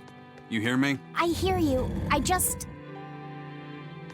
told everyone I could find the Therians, but I've only sent us to the wrong places. Aizen, is there any way to boost Amalok's powers? I guess it's okay for me to tell you this. The majority of Malakim today have their consciousnesses sealed away to be used as mere tools for the exorcists. But originally, Malakim were beings who received prayers from people, and in return bestowed their blessings upon nature and mankind. So you're saying that when humans pray to a Malak, the Malak receives great strength? Yes, in general at least. Some Malakim, like me, buck the system and bring about misfortune rather than divine grace. Oh, that's unfortunate. But who would ever pray to me? Maybe you didn't lead us to any Therians, Fee, but it's not like we came back empty-handed. We found Orichalcum to use against Shigure, and we also learned we can hold our own against a dragon. Velvet. So where should we go next, Fee? Northgand! There's a big Earth Pulse point north of Helivis! Works for me. Aizen? We can leave whenever you want. Doesn't matter to me. And I'm all set. Let's make our way to the harbor. When I say prayers, I don't mean outright worshipping. All I'm talking about are earnest thoughts and feelings directed at you. I see. So I'm already receiving prayers then.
Our next target is north of Helivis, near the Faldi's ruins. In light of everything we know, I'd say it's highly likely we'll find a Therian there. Let's hope! Then we should make our first stop, Port Helivis. With the, mischief we got into last time, getting into the city might prove difficult. Benwick, how are things in Helivis right now? That shipping guild that used to handle our mooring is pretty much toast. But for some reason, the Abbey isn't watching the port as much as they once were. Unfamiliar ships have been hauling in relief supplies, so if we pose as one of the transport ships, I think we can slip in. And if we divert some supplies to an unofficial channel, we might be able to secure a new mooring partner. Smuggling in relief supplies for our own disaster. Cheeky bastards, aren't we? It's what'll get us in. That much is true. It's a plan. Roger. I'll get right on it. Hey, Eleanor. Abbey exorcists don't pray to their tethered Malachim, do they? You mean something besides our oaths? An oath is a magical formula that grants you power in exchange for binding you to a rule, right? Yes, though that is simplifying it a bit. When Malachim receive human prayers, they bestow their blessings upon people and nature. Eisen told me that we Malachim grow stronger when humans pray to us. Prayers and blessings? I've never heard of that. I used to think the same way as the other exorcists. Malachim are merely tools that allow us the use of arts. Yeah, that's what I figured. But Innominat is different. The exorcists all worship him. They have faith in his mighty power. And not only that, the people of this nation pray to the Empyrean for salvation, just as Artorias instructs them. Ah, I get it now. See the wheels turning, do you, kiddo? Huh? Artorias founded the Abbey within the existing Church of the Empyreans, so that he could direct the people's thoughts towards Innominat, so that even while they lionize Artorias as their savior, they are made aware of Innominat's presence behind him. Everyone starts believing in Innominat. The prayers of the entire world go to him, becoming his power. After the centuries-long decline of Empyrean worship, he becomes stronger than anyone today could imagine. The pieces do fit. Oaths, prayers, blessings, the demon blight. So much in this world is affected by matters of the heart. They hold magical power, both effective and meddlesome. We are truly going up against the rest of the entire world, aren't we? Don't look so troubled, Eleanor. I'm gonna do my best to get stronger, so believe in me. I am a Malak, after all. Oh, Laphicet, you've become so brave so quickly. Have I? But you're still cute when you get embarrassed. Hey, why is your face so red? Huh? My face isn't red. Huh?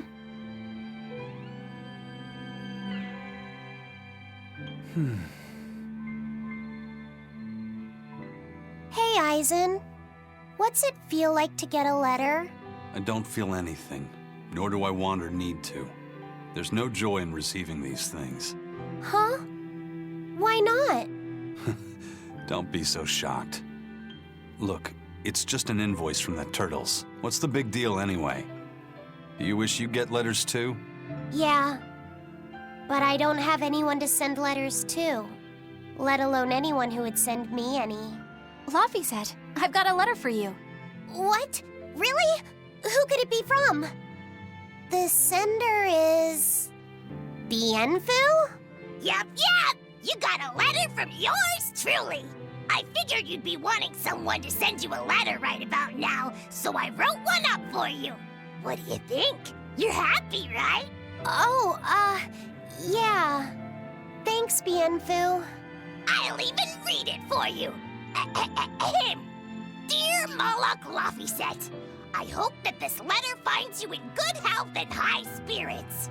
Thankfully, I'm doing well myself, with no major changes to report. Bienfu's taking all this so seriously. It's so rare to actually see him like this. As you're aware, I've been spending my days ironing Magilu's outfits, sewing her buttons, and washing her hat and tremendously long socks. Recently, however, I made the mistake of remarking to her that she might not have been quite as slender as she once was in her younger years. She hung me upside down from the roof in the middle of the cold. I nearly became a frozen Normansicle. It was so horrible that I couldn't stop my tears from flowing down my little cheeks. There's the Bienfu we know and love. But all you wrote about in that letter was yourself. And you even read it out loud yourself. That's okay. Thanks, Bienfu. It feels nice to get a letter. That's so kind of you to say. I think I might cry again!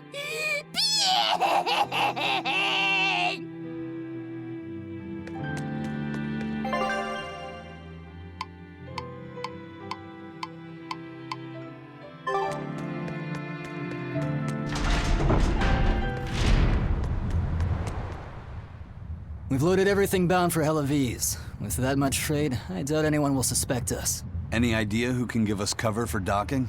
Not anyone in particular, but recently the power and influence of the Helaviz Fishermen's Guild has caught my eye. The Fishermen's Guild, huh? Let's bring them some extra relief supplies. Fuel, drink, and as for the drink... 12-year-old amber draft. The sailors of Helaviz have an eye for the stuff. You heard that from Dial, I take it. He's got a sharp eye. He took a bottle in payments, but I say we turn a blind eye to it. We thought we were the best at this kind of thing, but having him around has been a real eye-opener. Okay, but tell him if he takes a second, he'll pay for it. Eye for an eye. Aye, aye. I'll keep an eye on him so that he doesn't sneak off with another bottle.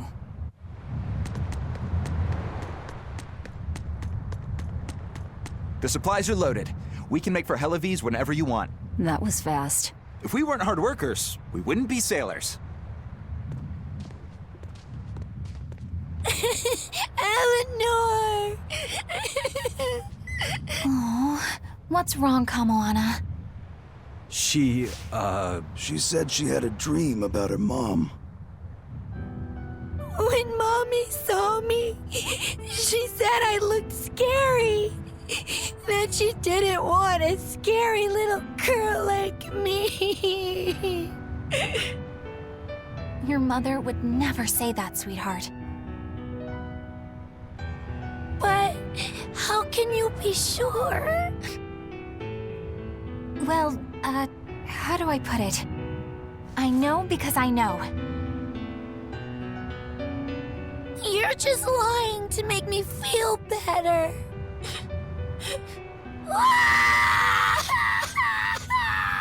Aw, Kamoana, don't cry.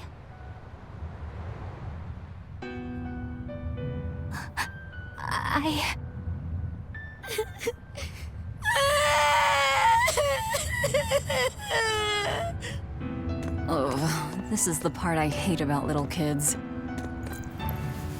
I'm not a little kid! I hate you, Velvet! I hate you! That's right, let it all out. Stop it! Stop it! Mommy! I saw my mommy! She didn't want me!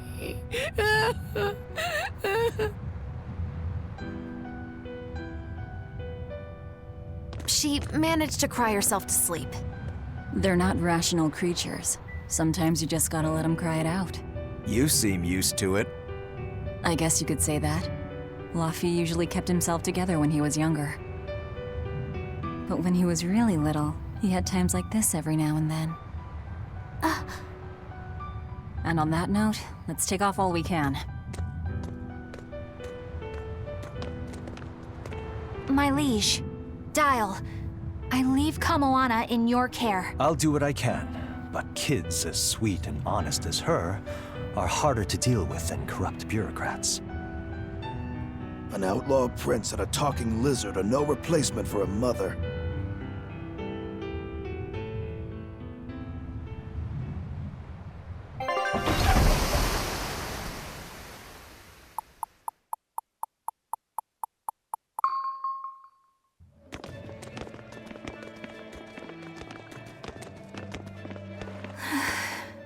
I do hope Kamoana isn't crying anymore.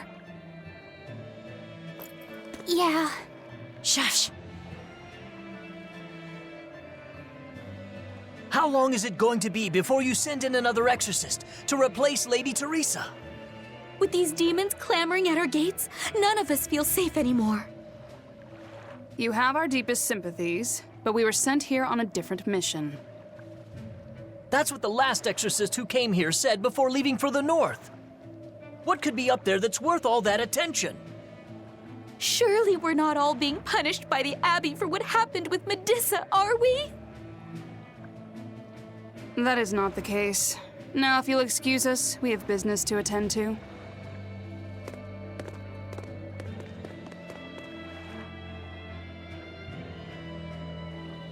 So the exorcists are just passing through town and heading straight north. Odd.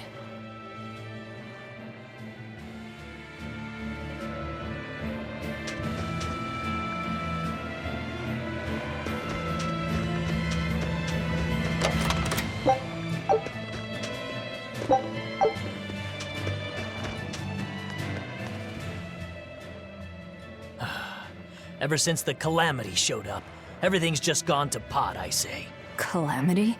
What do you mean? I mean the demon who barged in and made a mess of our fair city. She's a nasty creature of pure evil, with an arm that eats anything that gets in her way. Haven't you heard of her? The Calamity's been rampaging across the whole kingdom, not just here. Scant few have seen her and survived. Huh. You don't say. After the Calamity raised our ships and our port, the shipping guild fell apart, and our trade routes got poached by other ports. It's bad. The town relies on trade to make ends meet. People are abandoning the city, and our streets are no longer safe. Not to mention the demon blight spreading again. Just the other day, a little kid turned into a demon. Just like that. What a world! What a world! What have the exorcists been doing during all of this? Well, Lady Teresa was in charge of this region, but she came up short against the Calamity and got a fat demotion for her troubles. Several new exorcists have been reassigned here, but once they arrive, they all traipse right off to the ruins up north. This has to be Medissa's fault. If she hadn't gone and done something so stupid... Medissa? That's enough. This isn't something for outsiders to know. You're right. Sorry. I'm really worried about what's going to come of this town. It sounds like Hellafeast isn't what it used to be these days. We need to ask around and find out more about what's going on here. Agreed. Especially regarding the Abbey and those ruins. I'm also curious about this Medissa woman. The ruins part makes sense, since the Earth Pulse point might be there. But why do you care who Medissa is? Just a hunch. Something tells me she's worth looking into. You're not gonna look into this Calamity chick? She sounds like a real terror. Yeah, I think I'll pass. I already know plenty about what makes her tick. Are you all right, Madam Eleanor? Don't let those people get you down. I'm fine. Thank you for your concern. But could you not do that thing where you blow air on me to dry my tears? All right, I'll just pat your head then. That won't be necessary either. But really, things are in a terrible state. The town burned, the guild ruined, the Abbey all but gone. It won't be a functioning port for some time. You can't fault them for being upset. They had it real good here until we came along. Those Hellavesians were like spoiled children. How so? Hellavese was once a tiny fishing village. The bountiful northern seas provided plenty enough fish to sustain their trade. But Flamestone gave them an easy way to get rich. And once they got a taste, they abandoned their old craft. And now they're paying the price. But I've heard that the cooling temperature has covered half the northern sea in ice drift, making fishing much more difficult.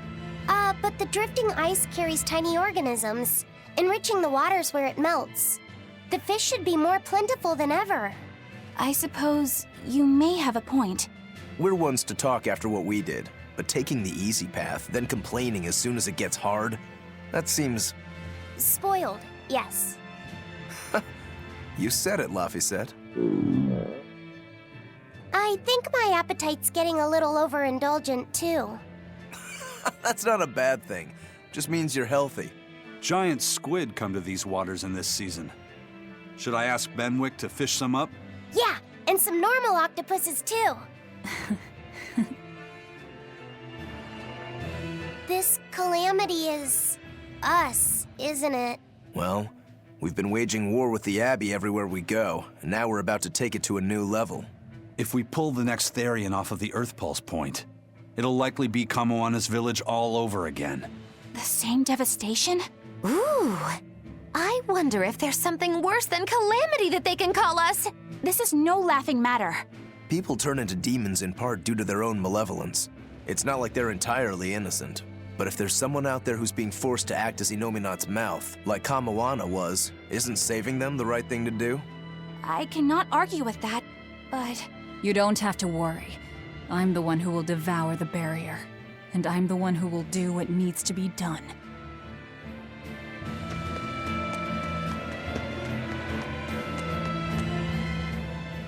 The demon attacks have ground trade to a halt.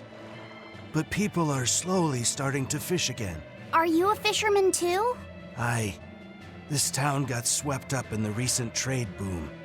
But back when I was a young lad, this was a fishing port through and through. Ever since the shipping guild took over the docks, all of us fishermen got muscled out. Making this a commercial port has helped the town grow. But a lot of people weren't so happy with the guild. It's too bad everyone couldn't just work together. Once money gets involved, people change. That's true no matter what age you live in. The people know it's the ones making the money who lead the charge. But we follow anyway. It's human nature. I hope everyone changes their minds once we start rebuilding. But who knows what will happen.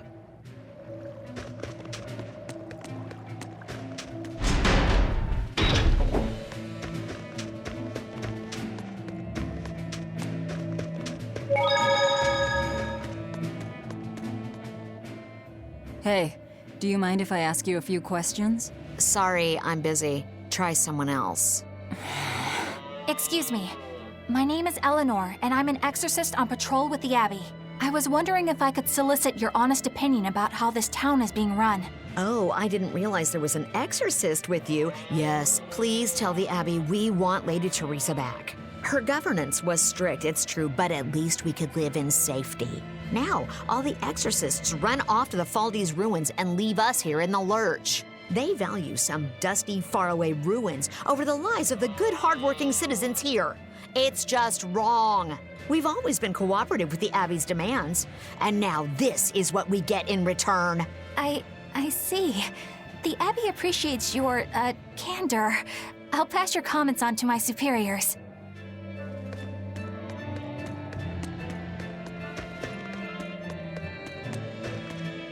First it was the sailors, and then even a small girl caught the demon blight.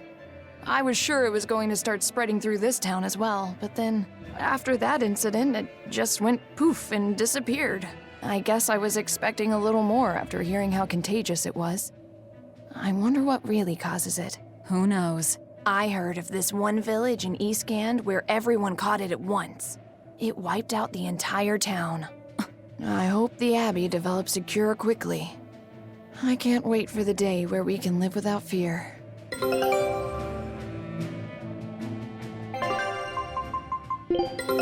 Take... Scout ship setting sail.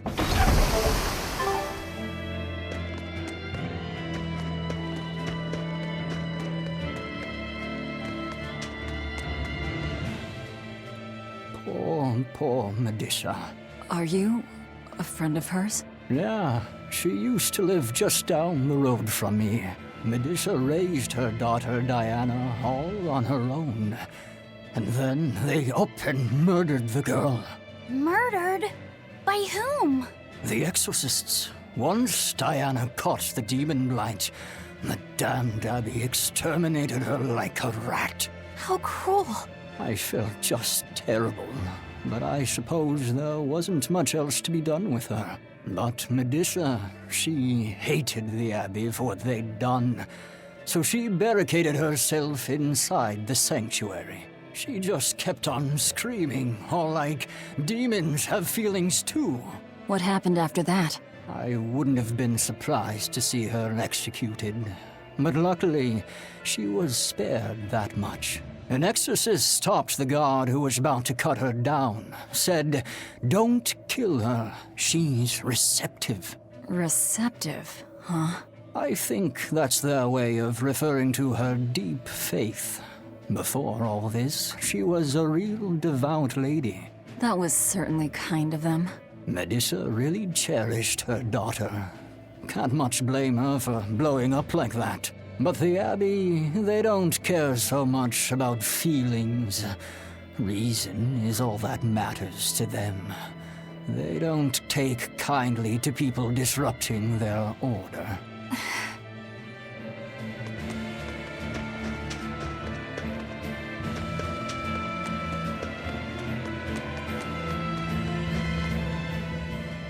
If you go north from Hellebes, you'll come upon the Faldes ruins, which are Abbey property. Mainly, it's used as a checkpoint for hauling ore that's extracted out of Mount Killerhouse. But between you and me, I hear the Abbey also uses it as a prison camp. A prison camp? Are they capturing demons? Heavens no! The demons they kill on sight. No, these prisoners are human criminals. Not long ago, this woman killed someone and locked herself up in the sanctuary. I hear she got hauled off to the camp. Why do you think the Abbey would use the ruins for a prison camp? Who knows? Maybe they need a place to deal out their harshest punishments. The Abbey's not known to be forgiving after all. But these are just nasty rumors I heard. Of course, I don't believe a word of it.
Now we have demons rampaging through our towns.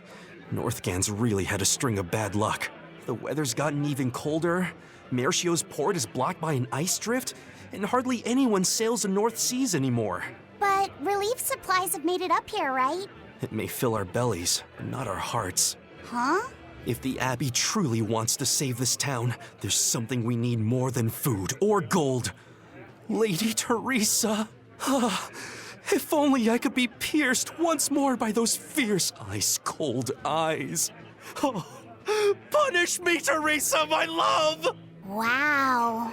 Can we make it so that he doesn't get any more supplies?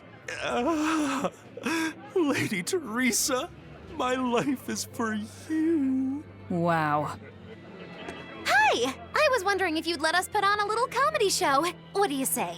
Sounds good to me. Just try and keep it low-key. I don't want to attract the Abbey's attention. Ha! That's a tall order. Wherever we go, the boy and I have him rolling in the aisles. The boy? Wait, you mean me? I sure do. I'll play the straight man, you play the funny one. Don't sweat it. Even if you mess up, you'll be adorable. The audience will just lap it up. Did you memorize the script I wrote you? Yeah, I think so. Great! I knew you could do it! But if you merely follow the script and adhere to its every word, you won't be very funny. You need to ad-lib in your own style. For you, that's buttering up the audience and winning them over. Ad-lib? I'm not sure I can do that. I have faith in you, kiddo. You're gonna discover a part of you that you never knew existed. Just focus on finding ways to charm our audience. Okay, I'll see what I can do. All right, then let's get this show rolling.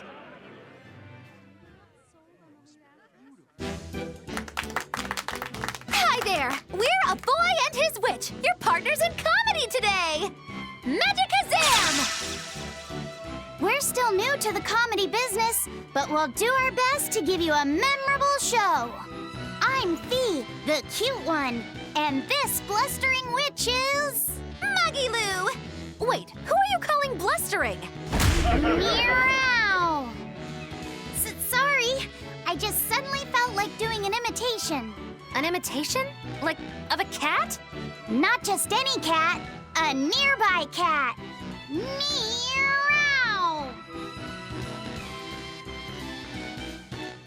You're losing them. Time to go on our charm offensive. Roll with it, kiddo. Every slip-up is just a new opportunity in disguise. See?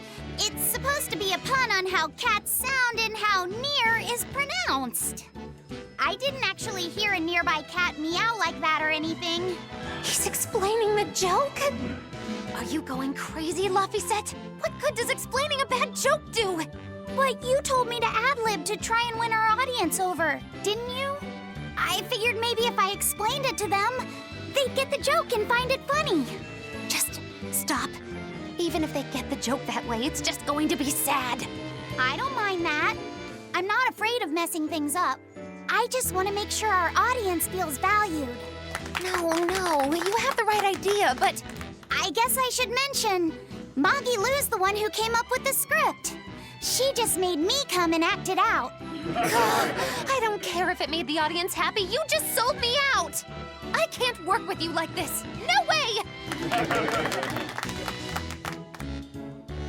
I'd say we got a lot of ad-libbing into our routine today. How was the show? I'll just say one thing. You need a better writer.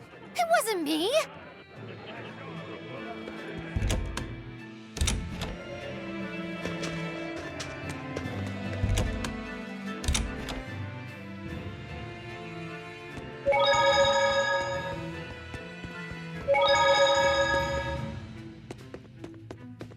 It's a book titled Words and Deeds of the Hero King. The king declared, "My people, you must always live with great vigor and hold hope for the world and for our future. Man can turn reason into disorder, but also can we surpass it. Our true power is in transcending the possible to achieve the ideal. My people, you must live without hesitation. Hold hope in your hearts. Hold hope for tomorrow." Transcending the possible to achieve the ideal. Lord Artorius, I have successfully translated all of the documents left by your predecessor. However, I have concluded that, for the time being, it is impossible to form pacts with all 4 Empyreans. As I feared, not even my predecessor could achieve more than 2. I suppose using the 5th Empyrean is my only option. Is that even acceptable? Doing so would require... I will do whatever needs to be done. I betrayed my teacher. I betrayed the mission he gave his life for, that he entrusted in my hands. For a time, I thought I could bear the weight of my sins and go on living, with Celica by my side. But now, she's gone. Yes. Man can turn reason into disorder, but also can we surpass it? Our true power is in transcending the possible to achieve the ideal.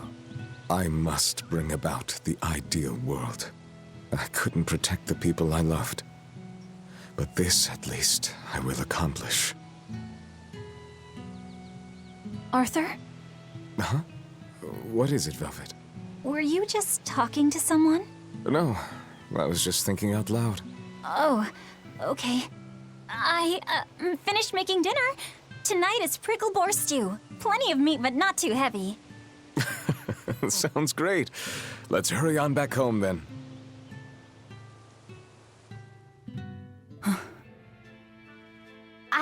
exactly what all that means, but it kinda sounds nice. I suppose. Actually, it doesn't make much sense to me either.